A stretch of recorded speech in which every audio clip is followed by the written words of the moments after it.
So what happened in Pahalgam, and where is Pahalgam? You see the little star on the map.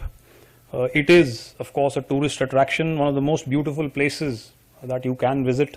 And having commanded, the 15 Corps in Kashmir myself, I can testify to that it'll probably be, if some of you have seen it, for others that haven't, amongst the most beautiful places that you can go to.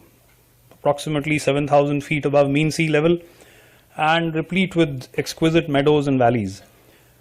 30 million tourists, ladies and gentlemen, thronged Jammu and Kashmir last year, and many of these would have had Pahalgam on their itinerary. And yet, on the 22nd of April, terror came calling. And how? Sponsored terrorists from across the line of control killed 26 innocent tourists, singled them out, identified them, asked for the community that they came from, and shot them in cold blood in front of their families and loved ones. There were immediate claimers.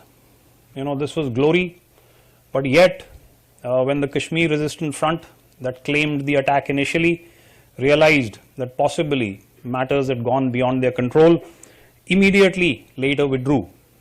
And that, of course, follows a pattern. It set into motion a process. Everybody knew that a response was inevitable. But we took our time, ladies and gentlemen. The Chief of Army Staff has probably alluded to this in some of his exchanges with the media, that there was complete flexibility for the armed forces to carry out and prosecute the actions that followed. So between the 22nd of April and the night of the 6th and 7th of May, the actions that you see on your screen were evolving and unfolding.